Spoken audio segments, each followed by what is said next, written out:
Hello, and welcome to yet another episode of the Back to the TARDIS podcast, the podcast where we take a look at every single episode of the 2005 revival of BBC's Doctor Who. I'm Jeff. I'm Skylar.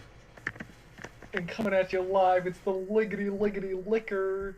I'm here to lick that ass, motherfuckers. Just kidding, it's your boy Avery. You're getting more extravagant every week, and I'm trying to figure out what the logical endpoint for this is. I'm just gonna scream for like 20 seconds. Just, ah! That's gonna be some Fair spicy enough. editing. Oh, yeah. I would add, like, so many effects onto that, dude. Anyways.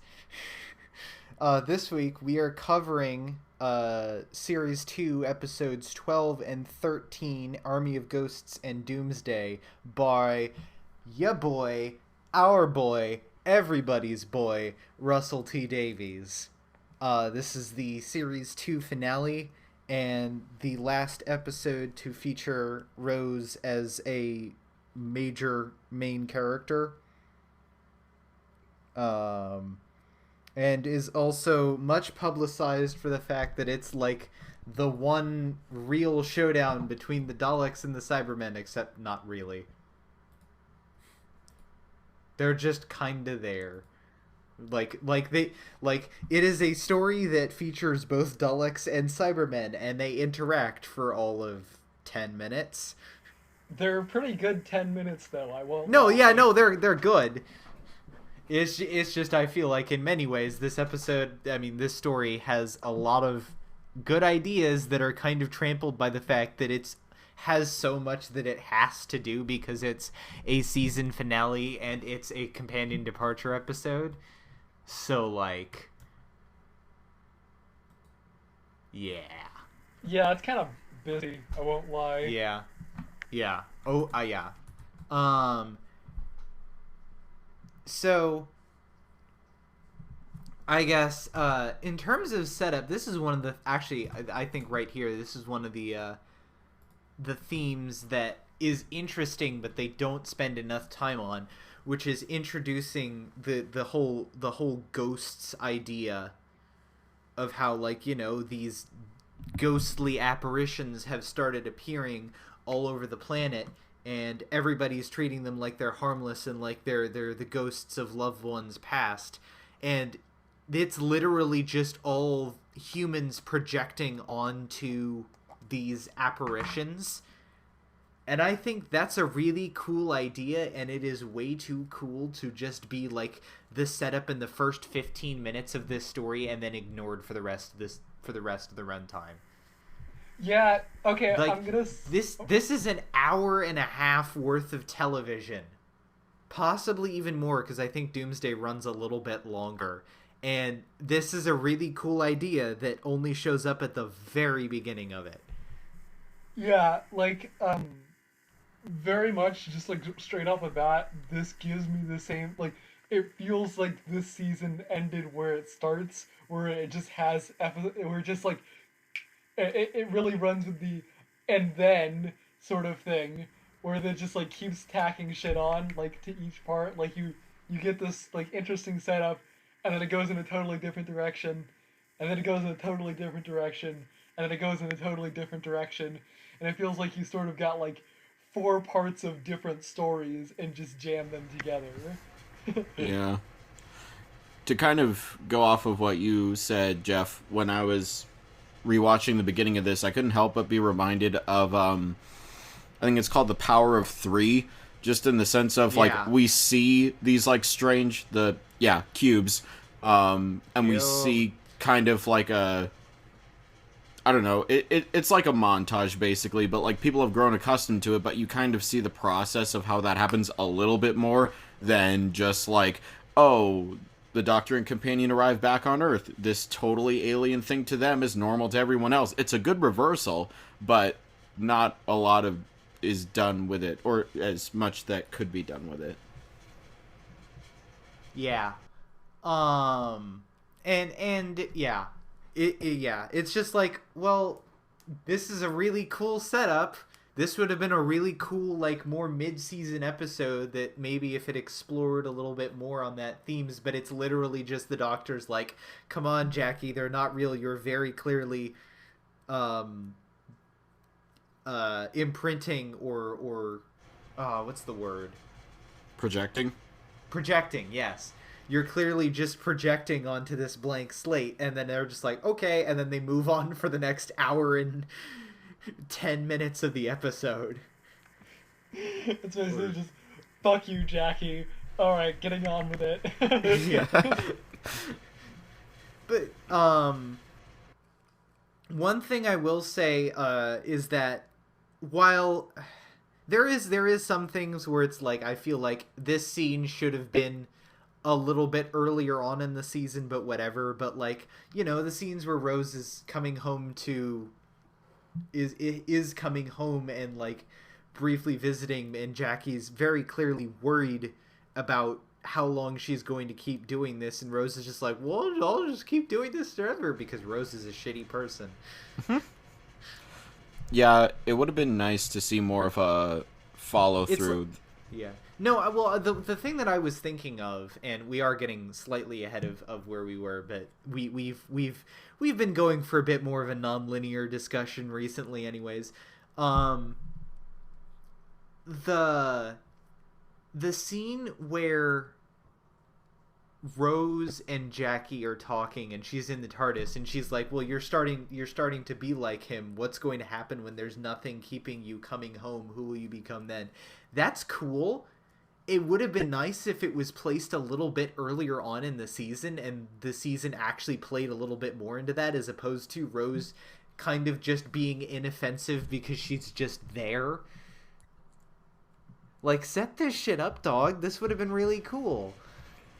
Yeah, it's like, and this is, again, kind of time jumping, but we see Ten and Rose, like, super comfortable with each other. I argue that we see Ten probably at his most content and human-like, yeah, basically until, like, he starts becoming BFFs with Donna, but, like, he's really happy here, and it's because they, like, just click now, and I feel like there's so little of that through the season that, like, while I believe it, and while it's in my head canon that, like, oh yeah, this is the Rose and Doctor in a nutshell, the season didn't really do a good job of, like, consistently building that. It's just more like moments, and then sometimes she's there, and sometimes she's not, and the Doctor gets angsty. And I'm just like, this could have been really good. It's still solid, but yeah.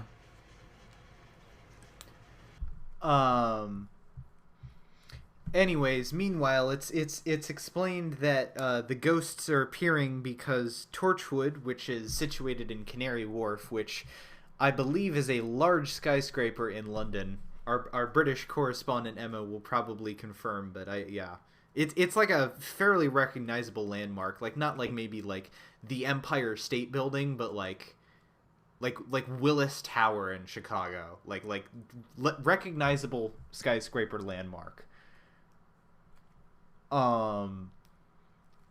Also, I like, again, the episode goes into, like, this amount of world building where he's flipping through the TV and it's got all the ghost stuff on, and that's all, like, really cool. But they abandon that shit so quickly. Like, they barely even bother. Yeah, there's, like, not a lot to this section. It's basically like, hey, here's this cool idea. Get it, got it, alright, moving on. Yeah, moving on. And even, like, when you get to Torchwood and he's talking more about the ghost stuff, even then, like, some of the attention is shifted because they're also focusing on the Void Ship. And, like, in general, the Cybermen later on, when they fully appear, are, like, the main baddies for all of, like, 15 minutes, and then the Daleks show up and it's like, okay, the Cybermen are just cannon fodder. Yeah, I mean, that's what I'm saying, how the episode feels. This episode is so unbalanced. Yeah. It feels like a certain attempt at escalation, because you have, like, the first, I believe, yeah, it's the first, like, big two-parter, and it's like, oh, the Cybermen are back. And for the finale, I don't know, there's some writing mentality that is just like, you can't have the same thing again, but write it differently. You have to have, like, more, and that just doesn't work with the time allotted, especially when you have the ghost concept. Like, yeah, this episode is weird. Yeah. It's a whole mess.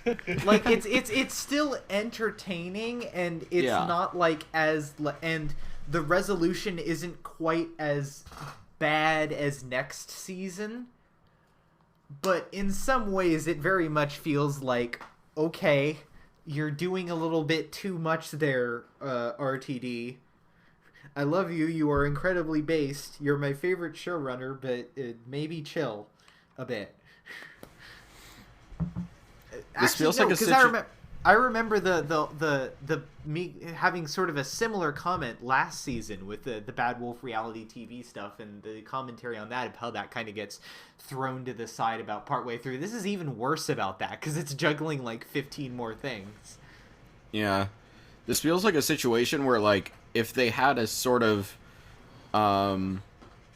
utopia situation where they had an episode that was like ghosts and then did this, it would feel a lot more totally like a thing. Yeah, like, but 3 parts, yes. Have an episode that's just like unraveling the mystery of the ghost, oh, what the fuck is causing this? And then at the end you get that reveal of the Simon, and then like, ooh, and then it's like the exact same way Haunting of Via Diodati did it, where it seems like it's going to be a standalone episode, and it's like, oops, psych. True facts. Ironically enough, Haunting of Villa Diodati is the only episode worth it out of that 3-parter, but whatever.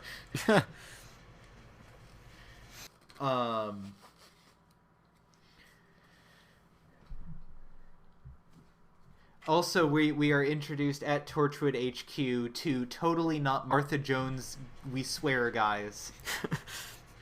What's her name? Fun Adiola? Literally, what happened was RTD had not cast the next companion yet, and he saw her on set and really liked her and was like, "Aw, shit. Well, I killed her off. Fuck, I can't change that now." So what they did is Martha mentions that it was her cousin in Smith and Jones. Also, one of the other guys, like, straight up is wearing, it, like, looks like, it's not Ianto, but it looks like Ianto. He's got, like, the same, he wears the exact same suit as Ianto wears in one of the episodes, and he's got a similar haircut. It's not the same actor, but it really looks like Ianto. Doctor Who has a weird thing of, like, either having a character, like an actor play a character that's, like, related, or is just, like, not related, but they just say screw it and reuse them anyway, and I love them for it. Yeah. Especially considering that, okay, we'll get to that, like, a couple weeks in the future, but there is an episode coming up pretty soon which straight up confirms that Ianto, I don't know if he was at, but he was close to and somewhat involved in the Canary Wharf shit. He was there.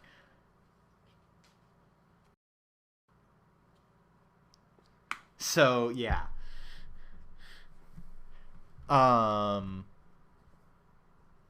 Yeah. Yeah, RTD was basically like, if I could have, I would have rewritten this episode so she lived and she was just the next companion, but I couldn't do that, so... Also, I love how the Cybermen are just, like, hanging out in this construction zone. You never figure out what happens to whatever. Anything else there, yeah. They literally, like, just, like, teleport out of there and then just, like, don't address anything else that was going on beforehand. And that's what each part of this episode feels like. I have to say, though, the fact where when they come back and they're wearing two fucking, like, they're wearing, like, the wireless, the hands-free, like, phone things in both their ears reminded me of this fucking, do you guys know who Chris Fleming is? Okay, he's a comedian who made, like, a web series for a while called Gale, which is basically just over-the-top satire of, like, white suburbanite moms. And there's like one episode where they're introduced to one of the characters' husbands, who's like white suburbanite dad, who's played by Chris, and he has a wireless thing in both ear and like fucking like sunglasses, like, ah, yes, yeah, the big game, my car, my wife, my son, my house. And that is like literally what that reminded me of, and I was cracking up the entire time. Anyway, Geoff moment, TM over. Yeah, I will say, yeah, the Doctor is being especially playful in this episode, like the whole like Ghostbusters shit, and it's almost like I feel like some people like comment on. Ooh, I just unplugged my headphones. Yes, I did. Amazing. Yeah, no, it's just I can't hear any of you guys talking, but no. Like some people like comment on 10 for being like they dislike 10 because they feel like he's a bit too manic and a bit too approachable and not quite alien enough. And I honestly feel like in some ways they're thinking about what he was like with Rose, because I think, well, aside from like when he gets into Donna, there is a bit of a difference after Rose leaves. And how like intrinsically like how intrinsically 10 is like connected to Rose, like the fact that in many ways he seems like he became 10 to be more approachable to Rose and to be a better partner to Rose almost. Yeah, and it's not just that we see him like being like fully human and fully comfortable. Like he's gotten to the point where he's, and again, I wish they built this up more over the season, but it's like it seems he's comfortable with Jackie now too.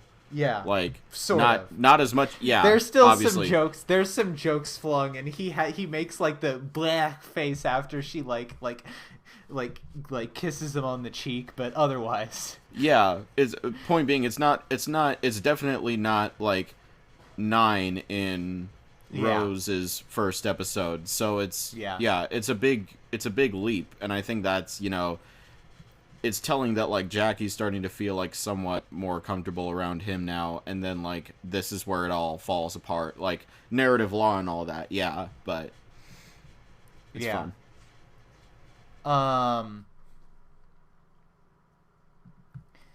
Then we are after they trap a ghost, they go fly. The Doctor pilots the TARDIS into Torchwood, unknowingly bringing Jackie with him. That was so funny. Just yes, my mom's still on the ship. And he's like, ah, fuck. Did you see the fucking thing I retweeted the other day where fucking it was a video. It was like that video where it was like the scene from Love and Monsters, but it's just like the you upset my mom. Like it was super bass boosted. No, I didn't. Yeah, that was good. It's pretty great. Yeah, just that scene with they forgot that Jackie's still on there reminded me of like in a comedy movie when they like lose a kid at the store or something. Yeah. That's the vibe I got, and it was very just like, just kind of the Doctor being a slightly shitty moment, sort of like with Mickey, except it's with Jackie instead. Yeah. Oh man, fucking, we move into extremely based RTD territory. With Torchwood, which is basically just one big fuck you, imperialism, you suck.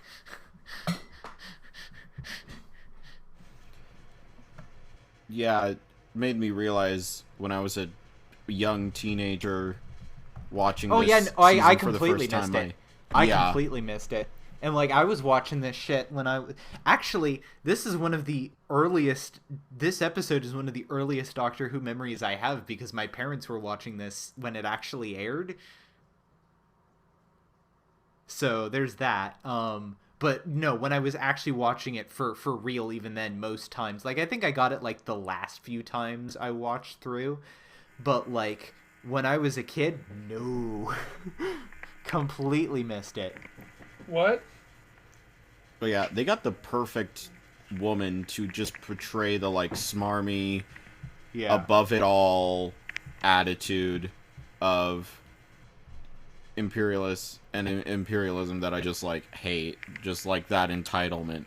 It's like, oh, we won't switch to metric, and I'm just like, of course you wouldn't. You Yeah. would say that. Okay, but those lines are so funny. Yeah, no, they're funny. They're very good RTD humor. Oh yeah, of course. Yeah. We must protect the Empire, but there isn't one. Not yet. And that's an imperial ton, not a metric. We refuse to switch. Yeah. Yeah. Fun fact. In Big Finish Torchwood, which is official continuation, I believe an alternate universe version of her, like I believe the version of her from Pete's World joins Torchwood 3. That's great. But yeah. What's her name? Yvonne? Yeah. Yeah. I do like how her thing gets a little bit at later on in the next episode. That was like there was at least like something to tie the fact that this episode leads into the next episode. Though there's not much of that. Yeah. She has a decent character arc too.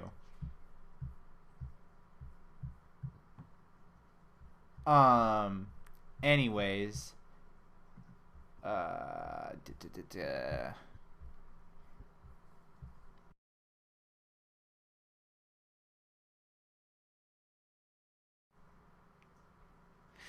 How much do you want to bet that when she fucking says it, oh no, okay, she says it was over the Shetland Islands, never mind. I was gonna say it violated our airspace and it's just hanging out over like fucking like Canada or Norway or somewhere and they just shot it down because like, hey, it's here. Yeah, that would have been good, but I guess it wouldn't have worked well with it's unmovable or whatever. Yeah.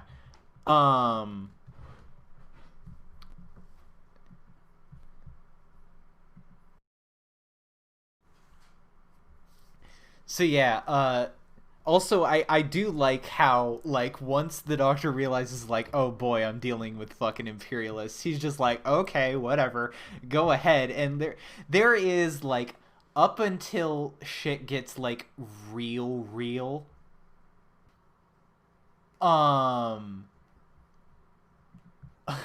up until like it gets really real, there's just this vibe that you get off 10 where he's like, I fucking told you so, y'all dipshits didn't listen to me. I also got, I don't know, I'm obviously not as well versed in classic as you, Jeff, but I did get a sort of 2/7 vibe in that he's like a little bit deliberately playing a little bit of like a fool or just someone who doesn't care and is not going to like put his full intellect and like will behind what is happening until things like really start get going. And I guess all doctors kind of have that to some extent. Two or four more, because 7 would have had everything planned out from the second he landed. 7 actively like goes in with a plan. Like he doesn't run into things randomly. He seeks them out specifically. Well, there you go. So yeah, two then, from my knowledge, yeah. Yeah, two and 4.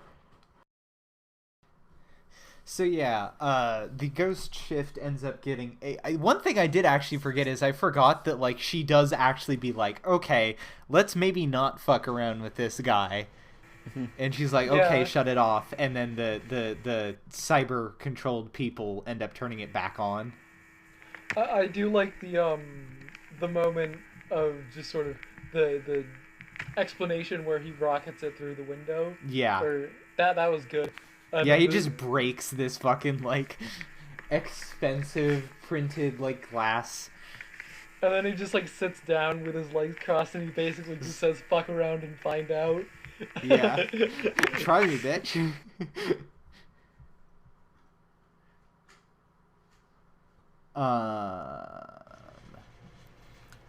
So, correct me if I'm wrong, is there a little bit of an implication that the reason that the like where the gang like falls through the void and into Pete's world in the first place is because Torchwood has been screwing around with like dimension stuff. No. What happens is the void ship fell into the main timeline, and that kind of set up cracks. And then I believe Pete mentions that like the Cybermen started experimenting with it, so then Pete's world Torchwood started messing with it. Right. I guess I mean like, because I got that. I just mean like because of time travel that could fuck stuff up like retroactively, but that's probably not what they were going for. So yeah, okay, makes sense. Oh yeah, also meanwhile Rose has been sneaking into the room with the void chip, which I guess, time to explain real quick, there's a big orb in the basement which shouldn't exist because it has like no heat, no mass, which is actually like, that's actually another good idea that they did actually spend more time on, thankfully.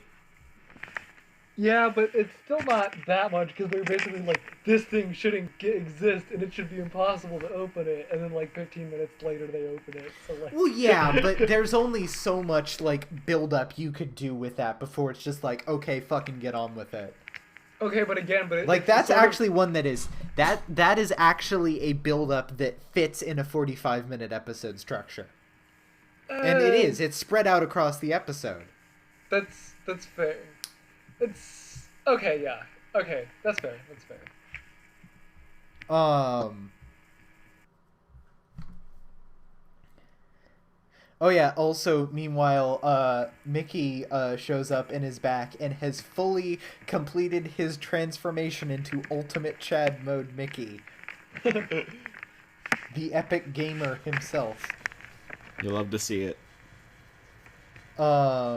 Just straight up like, yeah, I have this huge fuck-off laser gun to defeat the Cybermen. Now, of course, it doesn't really matter because it's Daleks in the sphere, not Cybermen, but the thought still counts. Can I just say that I forgot? I literally forgot, since it's been a few weeks, that Mickey was in another universe, and so him being there didn't shock me that much. I thought he just somehow, like, found out their plan and walked in. I forgot that he was literally in another universe. They literally were like, goodbye, we're never going to see you again. Like, yeah, just sort of 4 episodes ago. Hey, Rose is dramatic so often it just kind of bled into their mind. Oh yeah. Rose being overly extra.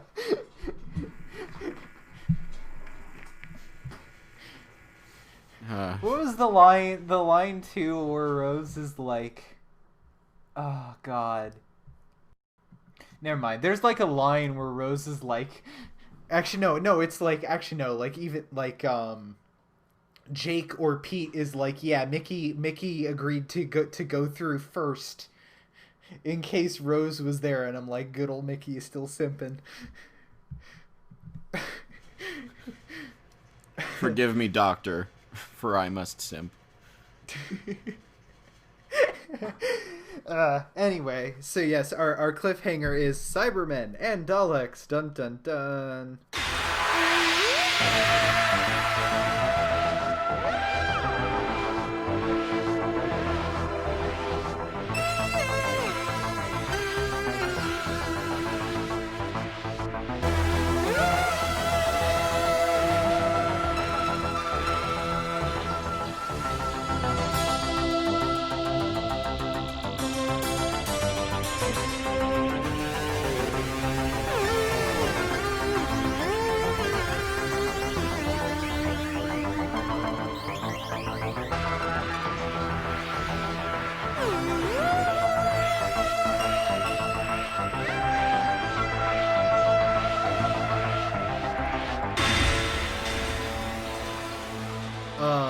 Then we move on to the next episode.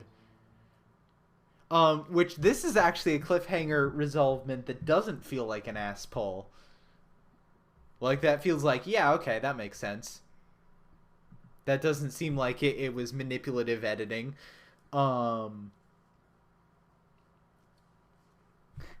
Then the Daleks surround one of the scientists down there with the void ship and give him the good suck. And by that I mean they crush his brain. I really hoped so. Which is where we come into where I posted this on Twitter, but Avery just came into the fucking the group DM we have and was like, brain vor. Yeah, I mean, am I wrong? Yeah. Fun fact, this is actually, I think, the earliest memory of the show I have, because this scene scared the fuck out of me when I was like 5. Yeah, honestly, I think that one was pretty heavily imprinted on me as well. For some reason, I kept thinking, like, when are the Daleks gonna, like, a brain, sucky vor someone? Because I guess it's true. And then the Cybermen and the Daleks smack talk each other, which, as wasted as this conflict is in the episode, this is pretty good. Where they spend like at least like 30 seconds just being like, you tell me who you are. No, you tell me who you are. No, you tell me who you are. When you get two authoritarian factions in the same room.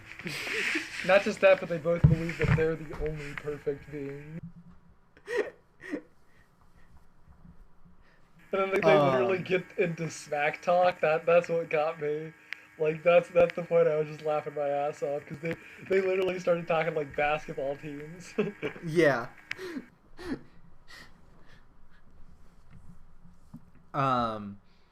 And then we're introduced to the Dalek MacGuffin, which is the Genesis arc, which is another misused plot device. Like, really, admittedly, in some ways, I guess that's kind of the point, because that situation would be a massive clusterfuck, but this episode kind of devolves into a massive clusterfuck. Yeah, it literally just, like, something that should be cataclysmic, and it just sort of gets written around. Yeah. It's just like all the things are happening all at once. How many things can we make happen? Yeah. And surprisingly, this still feels like less like the Doctor Who version of the Avengers than like fucking Series 4. Which I also have issues with, but that different one. I will say this, though. The Genesis arc, seeing that and remembering what it does, really made me wish that the episode Asylum of the Daleks just took place in, like, one of those. You know what would be really nice if the episode Asylum of the Daleks was actually, like, a good episode? I mean, that too, but I was gonna be kind until we got there.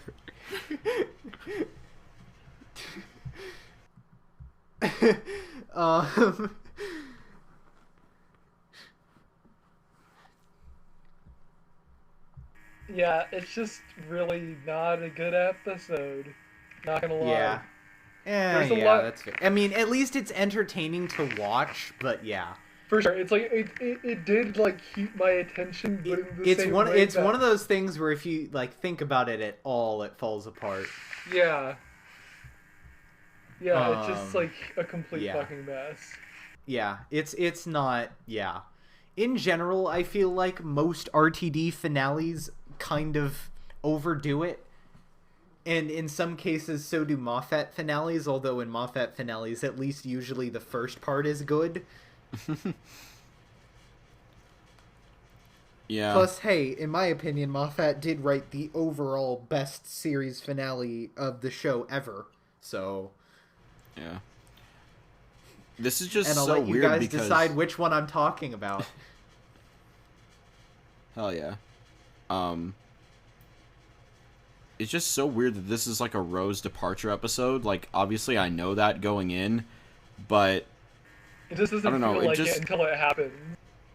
Yeah, it's so full of everything else, and I suppose there's...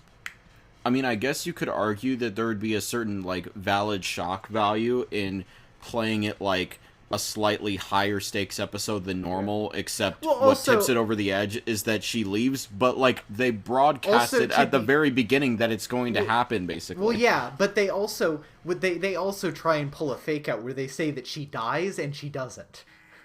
Yeah. And it's like, actually, no, she's just trapped in Her another heart died, Jeff.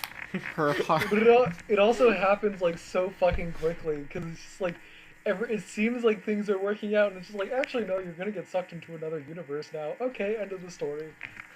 Yeah. No, the only good RTD companion departure is Martha. And even then that feels like it happened too early, but that's also mainly cuz I'm a Martha stan, but whatever. So yeah, Yvonne gets cyber converted. Even though she's a fucking horrible imperialist, that scene's still pretty chilling. Just in in one way, in some ways, I think it's chilling just because I think cyber conversion is a fate I wouldn't wish upon anyone, no matter how shitty they were. Yeah, that's terrifying. Like, I just... If Especially it came in down these to that, I'd episodes. just cap the fascist. Don't send him into the conversion chamber. Yeah. Then and then it's literally like this episode just feels like all the things are happening because it starts out with the Daleks coming out, then the Cybermen and the Daleks start fighting, then Jake and the rest of the preachers show up and start fighting, then Pete shows up and they complete that arc with him and Jackie, even though I don't know if that really needed to be done, but whatever, I guess it gives Rose something. Then Mickey touches the Ark, which then, of course, rises up and starts spewing Daleks everywhere. Then they come up with the, okay, let's open the void idea.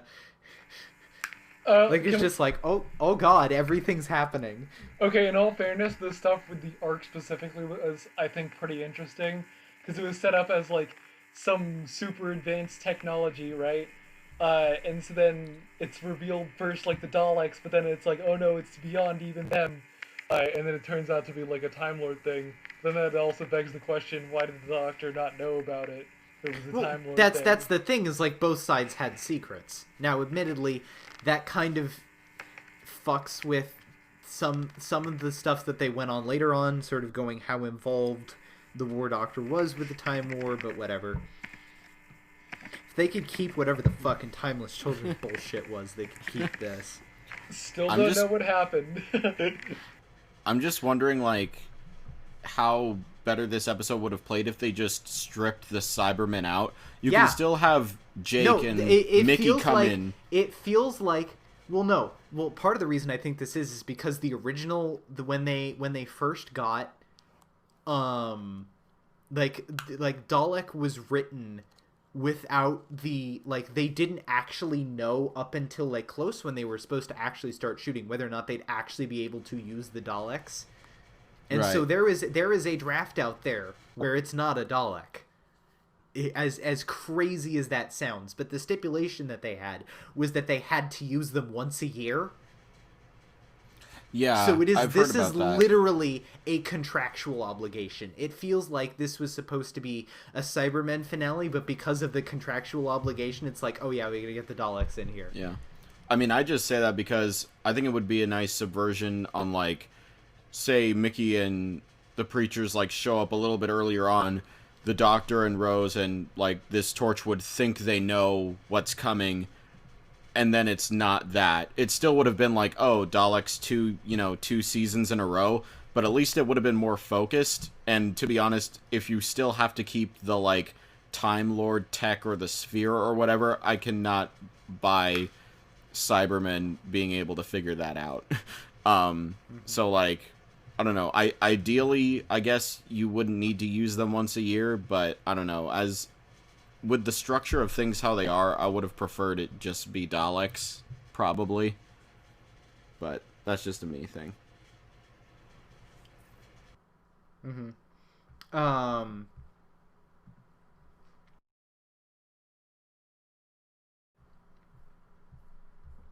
So yeah, a whole bunch of shit happens, and then they come up with the idea where they open the rift again and send them all back into the void because everybody's been in the void. They're doused in void particles, plot MacGuffins that will suck them right back in. But the problem is, so have the Doctor and Rose, so they are gonna get sucked too if they're not careful. Which then The leads ultimate into this... suck. Which then leads into this prolonged sequence where it's like, oh no, like will they make it? Will they not make it? And then Rose obviously gets sucked into the void. Well, actually no. I every time I see this, I forget this too. I thought she just flies through and ends up on the other end. No, Pete like arrives and grabs her at the last second. I don't really know how he knew that was gonna work, but whatever. And there's I'm gonna go into this now, which is this episode. People have complaints with this, where like RTD finales also have a problem where they wrap up like 15 minutes too early and then do like a prolonged like epilogue thing. I don't mind that. I will say that I think the most effective thing, especially considering that RTD was going to bring, or at least, well, I don't know if he was planning it yet, but considering that RTD eventually brought Rose back at the end of season 4, would just be breach closes, shot of them at the wall, that's it. Done. They don't get a goodbye. That's it. That would have been so much more effective. And admittedly, I don't think the postlude where they go and they get that brief goodbye which gets cut off, I don't think that ruins it too much. It's just then series 4 happens and it's just like, well, okay, we're doing this shit again, except now we're giving Rose literally everything she wants when she really doesn't deserve it. Yeah, I'd say the only good thing they pull off there is that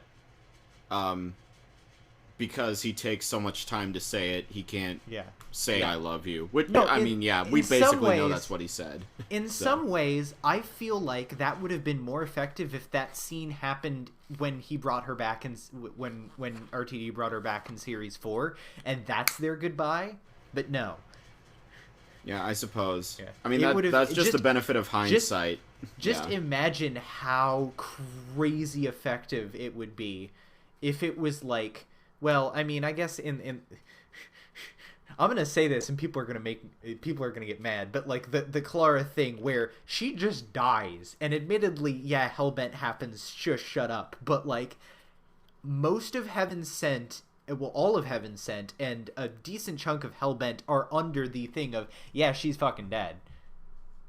And they don't get that. And then they do later, and I have been on record of I don't hate Hellbent as much as a significant chunk of the fan base, but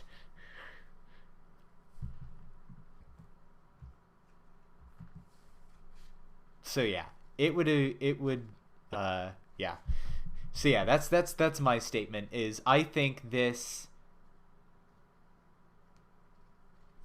end would have been so much more effective if they didn't have that end scene, but then also that allows them to set up Donna appearing in the TARDIS, which sets up the Christmas special of wacky shenanigans. And I sent this to the voice chat because I'm like, I need to find a meme that expresses this emotion where it's fan art of in Final Fantasy VII disc, like I guess maybe spoiler warning for an over 20-year-old game. Aerith dies at the end of disc 1, and then like basically directly after that you run into like a fucking snowboarding mini game. And so someone drew fan art of like Cloud like snowboarding while crying, where you just see like Aerith with a halo over her head waving from like the grave beyond. The caption is, when you have to snowboard while deep in your feelings. And I was thinking, like, you take that but you make it the Doctor engaging in the wacky shenanigans of the runaway bride right after losing his soulmate. Because it's literally right directly after. Um. Anyways, you guys have anything you want to say about this ending sequence, or should we move on to our rating stuff? It's a fucking mess. Yeah. Yeah, I guess I'll just bring up I mean, this has been talked to death about, but Rose in the last, I don't know, like 15 minutes of this episode just like pisses me off, and I feel like most of that is because there's not enough setup to make me care properly, but I just see like, hey, you know, you get to be with your ideal family. You get to be with your dad who was successful. Yeah. You get to be with the version of your mom who isn't a bitch. Like, you could have it all right here. Yeah. And then like she actually comes off like with a fairly like slightly bittersweet, but overall like a pretty decent ending, and then RTD's like, nah, that's still not quite happy enough for me. Let's get her literally everything that she wants, and it's just like, fuck off. Yeah, I mean, there's going to be some salt when we get to series 4. I'm a little bit more charitable on that, but yeah, it's just like, I don't know. Again, it's take a drink. 12 and Clara did this better. Yeah. And that's you saying that, and you fucking despise Hellbent. Yeah, I mean that's kind of me putting Hellbent in its own like shelf in the corner, but even with that, you know, I'll take Hellbent and the admittedly awesome brief reunion they get at Twice Upon a I'm Time. forgetting Capaldi's final episode, but like that brief thing, Twice I'll Upon a take Time. that. Yeah, I'll take that and their Series 9 and Series 8 interactions. Yeah. Over this. So yeah. That's all I have to say about that.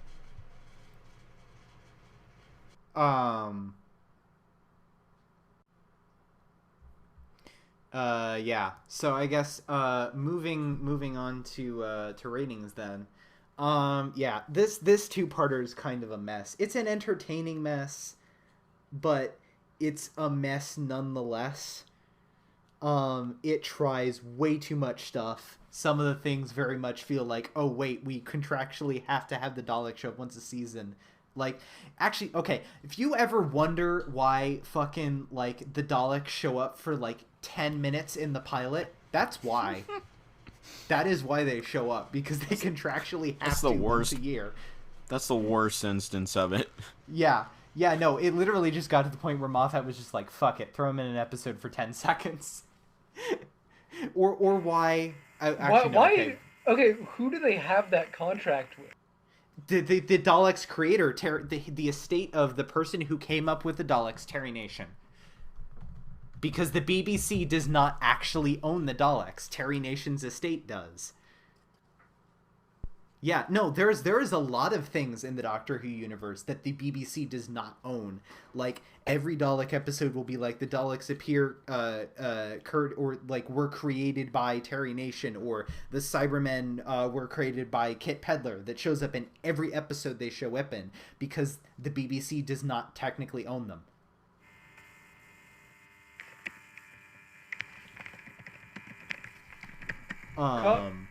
Copyright is fake as fuck. So yeah, it's a bit of a mess, but it's still entertaining. I think overall, I'd give it a 6. In terms of individual episodes, I'd give Army of Ghosts close to like a 6.5 to like a 7, because it does have some of the interesting stuff and isn't quite as absolutely messy. And then Doomsday more like a 6 or a 5.5. Yeah, I'm with you there. First part probably gets a 7. Second part probably gets a 6. Whole thing gets a 6. Yeah. I'd say first part gets a 6, second part gets a 5, overall 5.5. Yeah, 5.5. Okay. It's that time again because we're at the end of the season. Now is when we do our little season ranking things. I just realized I completely lost the paper from last season, but whatever, we don't need it this week anyways. Um, so I guess we'll go through like thoughts on the season, top 5 episodes, and oh, okay, yeah, never mind. And where you'd place that season, although really I think all of us would be like, yeah, it's not as good as series 1. Yeah. So like we're still kind of in that point where like we don't really have like there's not really that much choice of where you'd put it, but I think this season yeah, it's nowhere near as solid as series 1. Series 1 hits the ground running well, has a bunch of like is a very tight character arc, puts forward a bunch of really pretty like there's no like bad episode in series 1. Like even Unquiet Dead, which is probably the worst one in that season, is just kind of and nothing really to write home about. I mean, I think I gave it about as bad a rating as some of the ones in this season. Yeah, but well that yeah. I mean, I don't hate Unquiet Dead. There's not enough there for me to really despise, so... Right, but I don't think there's really been an episode I just genuinely disliked, except for maybe Tooth and Claw. I might count that as disliking it. I disliked... ironically enough, I disliked more episodes this season than you, I think. Yeah, because I did not like New Earth, Idiot's Lantern, or Satan Pet. Or no, not Satan Pet, Love Monsters. So yeah, I guess going into my top 5, number 5 would be probably Fear Her. Wild choice, I know, but fuck you, I like it. Number 4 would be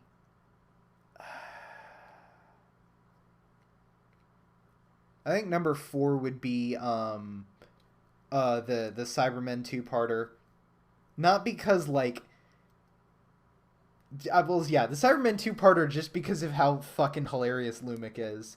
Number 3 would be Girl in the Fireplace. Number 2 would be Impossible Planet Satan Pit, and then number 1 would be my personal favorite episode of the entire show, School Reunion. Although it is very close, and honestly, you could swap Impossible Planet and School Reunion. Like that could, like either one could be my number 1. So yeah, it's a toss up. And then if I had to make a pick for worst episode of the season, it would either be Christmas Invasion, Love and Monsters, or Idiot's Lantern.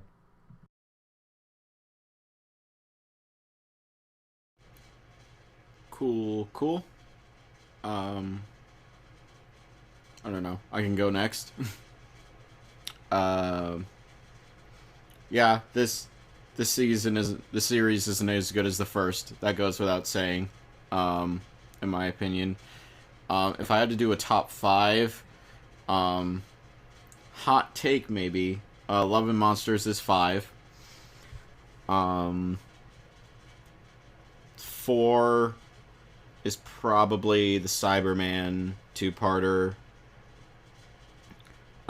3 is Girl in the Fireplace. 2nd is the Impossible Planet / Satan Pit.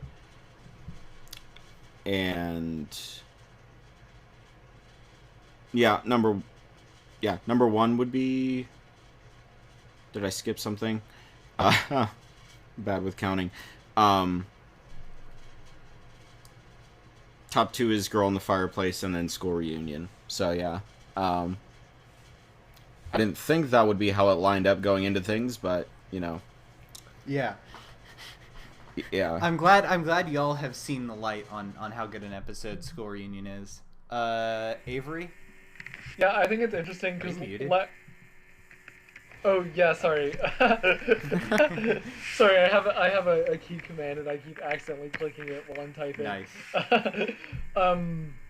I think it's interesting how last season we had like almost exactly the same rankings. I think we only like disagreed on one or two episodes, but this Yeah. time ours, even though we have like, I think we all include four of the stories in our top one, but then in different orders, and then we all have a Yeah. different one for our last one because, you know. Well, we yeah, did because the- as everyone knows, I am the one who will go to bat for Fear Her. You're the one who will go to bat for Fear Her. Skylar will go to bat for Love and Monsters, and I, of course, will go to bat for New Earth. Fuck which is my off. number Hell five. yeah. Off. It's my number 5, okay? Fuck you. Speak So, your number- truth. Speak your truth. Number 5, New Earth. Number 4, Cyberman Age of Steel. Number 3 would be Girl in the Fireplace. Number 2, School Reunion. And number 1, Possible Planet Satan Pit. Overall, obviously, yes, this season is not as good as the other one. There are like, just glancing at it, there's four very weak, no, five weak episodes Yeah. in this season. Okay, no wait, I forgot the finale too. So yeah, literally half the season is weak episodes. Yeah, so it's not as good. Like, again, I don't think there were anything like offensively bad. Like Tooth and Claw, just I was bored. I couldn't pay attention to it. Some of these other ones, they just like didn't do anything too cool. But overall, it's just not as good as the season. And it had no like overarching thing. I forget what I gave season 1. It was like an 8.5 or something like that. I think. Oh yeah, did we give individual season rankings? Yeah, okay. I think I'd we give this did. one like I don't know. Well- I give it a 7 just because while there are a lot of weak episodes, the episodes that are good are like favorite all-time episodes. Yeah. So like it kind of count. It's not like an episode where it's like, yeah, okay, the good episodes are decent, but the bad episodes are weak. No, it's literally the bad episodes are weak, but the good episodes are some of the best writing the show has ever had. Yeah, so I think I gave season 1 an 8.5, and I think I'd give this season, I think I'm gonna say, none of these feel right. I'm gonna say, yeah, I'll just call it a 7. A 7. Yeah. In reference to like, I mean, I've only just rewatched series 1, so in comparison to that, yeah, I'd probably also say 7, 7 out of 10 for this series. That might change once we get into series 3 and series 4. Yeah. Because by memory, I'm very confident in saying both of them are better than this. Oh so. yeah, absolutely. But yeah. Next week, of course, we will be covering the 2006, I believe, Christmas special, The Runaway Bride. But first, we have a new segment.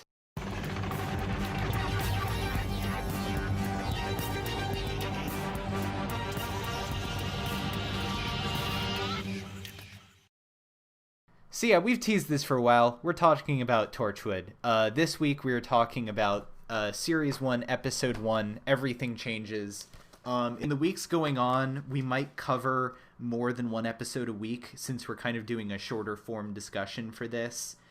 And I want to be done with Series 1 around the time when Jack rejoins the main TARDIS crew in Utopia.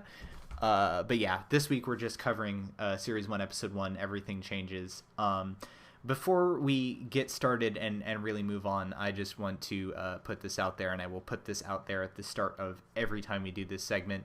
Torchwood is absolutely a show for adults. It is far darker, far grittier, and has far more potentially triggering shit than basically anything else in the Hooniverse. So content warning for probably discussions of gore, violence, drugging, dubious consent, and murder if am I missing anything? Suicide. Oh, yes. Sorry, I completely forgot about that. So yes, Well, if damn, that that's just spoiled me. yeah. So yeah, tune in. Tune in at your own risk. Very, yeah. So I guess real quick, but before we start, I have seen most of the first 2 seasons of Torchwood. Avery and Skylar have not seen any of it, right? Okay. So we're just kind of do like a looser discussion of the episode. I'm not really going to go through and do like a big detailed plot thing. If you want to go watch it and then listen to this, you can, or you can just kind of listen to this more free-form discussion. So yeah, what did you guys think? I think this is a pretty solid episode and a pretty good start. I'm not necessarily going to say the same for the rest of the first season. I think it's pretty uneven, and even in this case, in this episode, there are some places where it really can't quite figure out what show it wants to be. But I think it's a pretty solid intro to what Torchwood is like. Yeah, I would say I overall enjoyed the episode. It lost me at a couple points, but like overall, it was all right. It was like a good introduction. You get the sort of basic setup of like, ooh, someone on the outside like notices some things, and they work their way in. Yeah. And you get some cool introduction to like what Torchwood is about, what's going on, you know, the sort of tech and stuff they have access to, and just the sort of general vibe they have, the sort of moral grayness, you know. Oh, Yeah. we were just like reviving corpses to like test the thing. Yeah. And the fact that not only is Jack now completely uncensored, he's also grown a lot more of a darker side than the last time we saw him. Also, this isn't like as much a thing. This isn't like something that will have nearly the level of impact to us. Because we've all seen Utopia and we know what Jack is like. Back in the day, Jack getting shot and coming back and later saying to Gwen, "I can't die," that was the first anyone knew of that, because this aired between Doctor Who series 2 and 3. Yeah. Like you saw that he got revived Oh, yeah. at the end of Parting of the Ways, but you didn't know that came with literally not being able to die. Yeah, that was... it's a good. It's a good way to demonstrate that instead of expositing.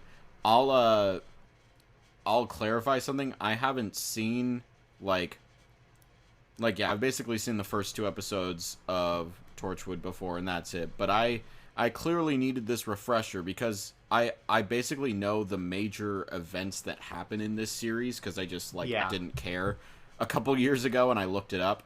But in the back of my mind, I was just like, oh, you know, Torchwood is basically going to be like a little bit darker than Doctor Who generally gets, and it's only until like Children of Earth where like the real messed up stuff happens. And then I was just like, no. Oh, never mind. There is a very good reason my parents were like, no, you're not watching this until you're like more like I don't think they let me do it till I was like 15. It's like I just hear the F word like casually dropped, and it's just like, it's like it's weird because like Britain is like so much more lax of like, if it's post watershed you can say fuck on TV, you can have like the kind of thing that like you wouldn't get on American TV unless it was HBO. The BBC, which is technically state funded, is just like, it's after 9. Okay, cool, go ahead. Yeah, so it was neat kind of seeing, and I guess this kind of gets into what's her name's character that like has a mental breakdown and Gwen kills herself. No, Susie. The person who's there to die and for Gwen to take her spot. I mean, this is also kind of. It's slightly like borked again now because in hindsight, but Susie's name is in the opening credits. You're not supposed to think that she's going to die. Oh yeah, it's a good. You think she's supposed to be a regular? Yeah, I like how it's kind of showing, and again, like, this could just be like Doctor Who, like, family fun syndrome, but Yeah, we anyone generally can die. see, Anyone can die except for Jack. yeah, and we generally see the Doctor like, oh, I look for the best in humanity, and the people who are like morally gray are sometimes like aligned with the Doctor, but most of the time, like, people that do stuff like Torchwood are people that the Doctor sets himself up against. But here it's just like, no, one of the protagonists of the show that we follow Fucking with for Owen. many seasons is just like, yeah, we like fake this guy's death and we put him somewhere else, and his family is never going to know what actually happened to him. Yeah. And just like with a casual face, and I'm just like, holy shit. Yeah. Like, nice. I mean, it's terrible, but, yeah. I guess, yeah. And also, basically almost everything Owen does for the first season and a half. Oh, it Jesus takes a Christ. while for Owen to not be a real shitty person. Oh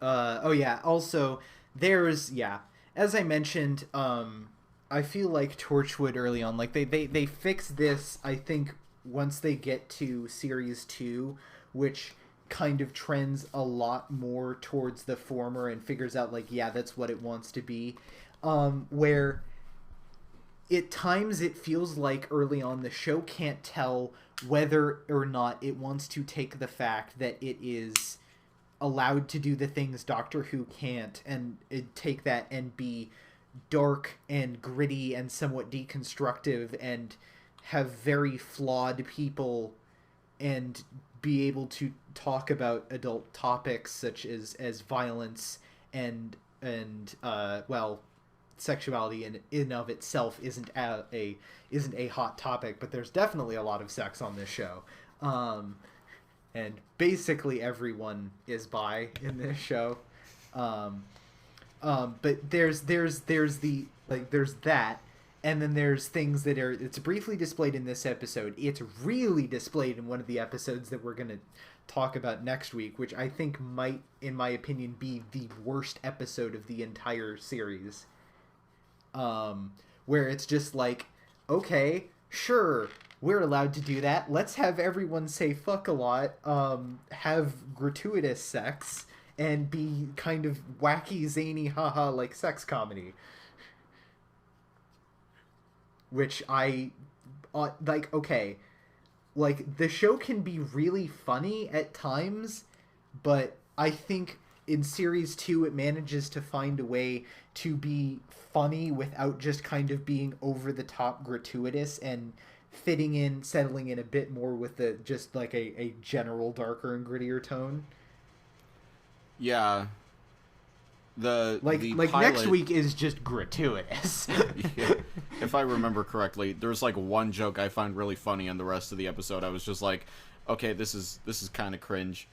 But for the most part in the pilot, I think they do a good job of like balancing it, like the lighter and darker stuff, and you kind of have to, with like our protagonist basically being someone who starts out fish out of water, and I don't know. I have a few complaints about like idiot ball moments and how the episode ends. But like overall, there's so, dude. Let me tell you right now, if you're gonna start complaining about idiot ball moments, literally everyone in this show can and will behave extremely fucking irrationally, like all the time. I mean, like, look, I'm a Star Trek fan, so I'm used to pilots that are worse than this and characters having insane, character-breaking idiot ball moments. So it's like, I'm not saying that's a deal breaker. I'm just saying, like, yeah, it still bugs me. But no, there's like, Owen, you're gonna be like, wow, Owen really sucks, and there's definitely going to be parts where it's like, Gwen, what are you doing? But yeah. So yeah, I guess real quick, I guess if you are just listening to this blind, I will do a character rundown of our main cast. We have Jack, who, as I mentioned, is Jack, just with more angst and a very much a tendency to be very ruthless if he needs to be. Gwen, who is a Welsh policeman. Oh yeah, the show's set in Cardiff. So they after having a decent chunk in series 1, they get all their Cardiff jokes out here instead. So yeah, Gwen, who is a Cardiff police officer who eventually joins as sort of the police liaison to Torchwood, which it is actually pointed out that like yeah, like having that outsider's perspective is kind of good in some ways. I'm also going to mention him. He's recurring here, but he will later become more important. Gwen's boyfriend, Reese, who will, as time like basically, remember how we were like, wow, Rose is real shitty to Mickey? Imagine that, but worse. Damn.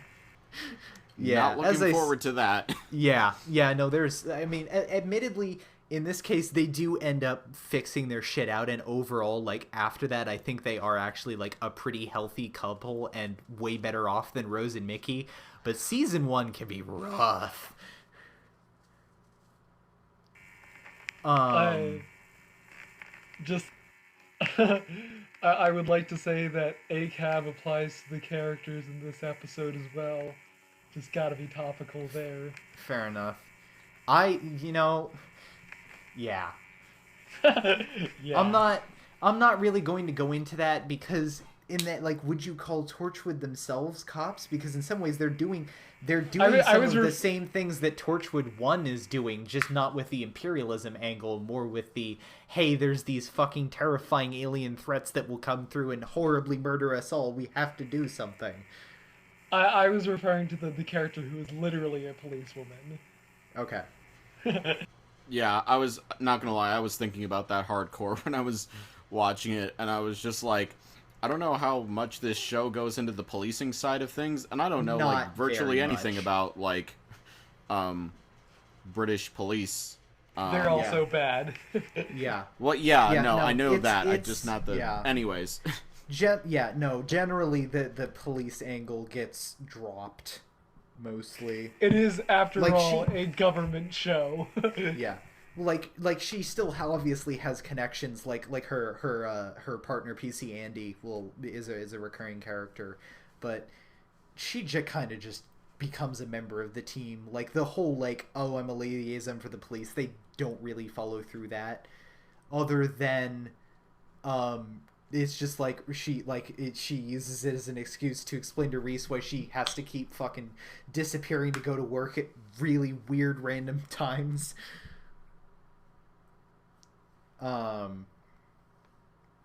There's Jack and Gwen. There's Owen, who is a doctor and a fucking jackass. Owen is the owner of the sole genuine yikes, like, oh, I'm pretty sure they intended that to actually be funny, but no, that's just a yikes moment. It's like, it's okay if he also does it to a man, right? Yeah. No? Okay. No. Like, I feel like the Jack thing is generally supposed to be like, yeah, no, that's not cool, and it's meant to show that he is much more ruthless and doesn't necessarily, like, he's still a good person, but he's not as, like, selfless. Well, he is selfless, but, like, he's not as, like, as good as he was when we left him in Parting of the Ways. He's had some shit happen to him. Tosh, who is a tech expert, that's really about all that I can say for her for now.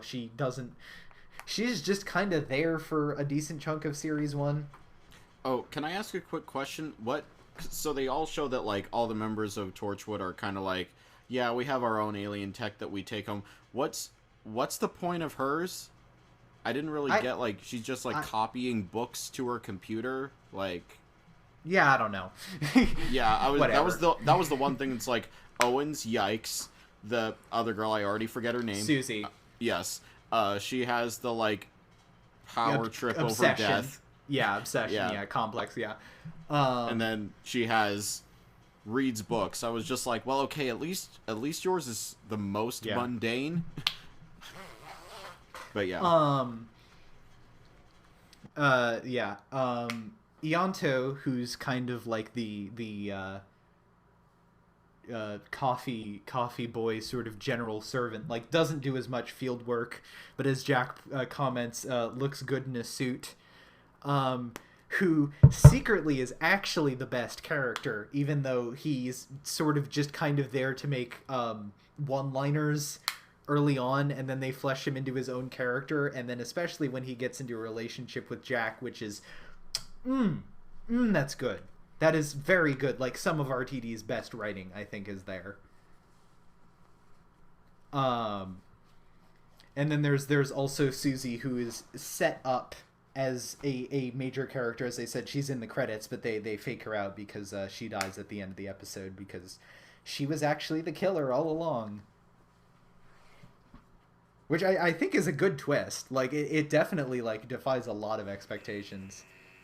Yeah, I think at a certain point I started expecting it, but, like, from the beginning I didn't expect it, yeah. Yeah, no, like, once Gwen sees the knife and is like, wait a second, I've seen that before, you're like, oh yeah, it's Susie, but... Yeah. Honestly, I don't know. I didn't know the characters well enough to say Susie. I'm still kind of unclear on who everyone is. I'll figure it out as we go along. Yeah. Okay, but yeah, it's one of them specifically. Yeah. So yeah. Also, I want to take a moment to talk about this. There are some fucking great, not necessarily one-liners, but bits of dialogue.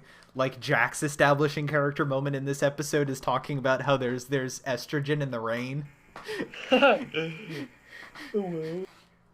He even has the line, "It enters the water cycle, feminizes the fish," and I'm pretty sure all of us know what we're like immediately thought of. They're putting chemicals in the water to turn the frickin' frogs gay.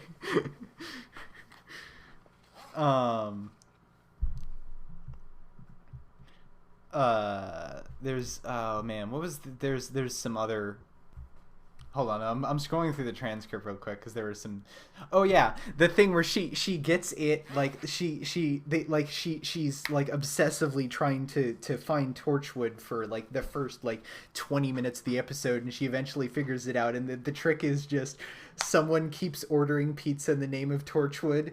So they know that she's coming, and they let her in, and they have that very dramatic, like, oh, everyone's working at this admittedly very pretty set of the base. And then they all like crack up because they can't hold the "ooh, I'm looking cool" facade, and then like, who's ordering pizza under the name of Torchwood? No one's like, yeah, that's me.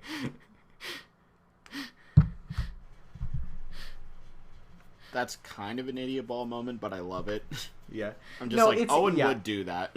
Yeah, no, Owen absolutely would do that. That is absolutely in character. Yeah. Oh yeah. I will say the set for the Torchwood hub is great. It's really good. Fun fact, well, I guess a bit of a spoiler. It goes away in Children of Earth, and part of the reason why is because the first Smith console room with the glass blown time rotor, that was built on like the studio where the Torchwood set the hub set was. So yeah, I think this is a good setup episode. Obviously there isn't as much that I can talk into like checkup of like, what do you guys think? Where do you think this show is going? What do you think's working or not working? Because it's only the first episode, but I think that's kind of the structure that we're gonna go on for the future, because unlike the main show where we're all watching it as a retrospective, I'm the only one who's actually seen this shit before. So yeah, I mean, yeah, I don't necessarily know if I'm gonna even go into like super ratings. I just, you guys all liked it. Is there like anything you want to say about like the where the show's going on, or stuff that you're interested in, or anything, or anything like in particular that you really liked? I like Jack's character. Yeah, I like Jack's character. Oh yes, yeah. Jack is super promising in this show. I liked the sort of vibe of Torchwood. Yeah. I also mentioned this as a joke. Just the Welsh setting reminded me of like a year ago when I was flirting with a Welsh girl. Just sort of a side comment. Oh yeah, the line, the fucking thing where they take the elevator up, and Gwen's like trying to poke holes in it, and Jack's like, "That is so Welsh. I show you something amazing, and you try to find fault with it." Yeah, that's great. Skylar? Yeah, yeah, I enjoyed it. One of the things, like, basically my only nitpick was I could have used a little bit, like, more motivation or, like, clarity on why Susie, I think. Yeah. Yeah. Okay. Like, Minor yeah. spoilers. We'll get there. They will come back to that. Okay, cool. So I'll withdraw that for this now. Is But not, one yeah, thing this is not the last we've seen of Susie. Rad. So the one thing that kind of has me interested is that, I don't know, maybe it's just like a little bit of a rushed ending syndrome, but the fact that she's just like so quickly, like, Jack saying like, "Hey, we have a spot open now. I'm not going to erase your memory. Like, do you want in?" And it's just kind of like, especially because Gwen is quite understandably freaking out when she couldn't remember any of this except recently, and then like she sees Susie like commit suicide in front of her. Yeah, she's pretty freaked out by that. Yeah, so, like, I'm wondering, like, if there's any, and I expect there will be some follow-through of her thinking, like, maybe I didn't think this as, like, well thought out as I could have. There's like, definitely some moments where she gets shaken and is like, whoa, which generally leads into some dumb shit, but whatever.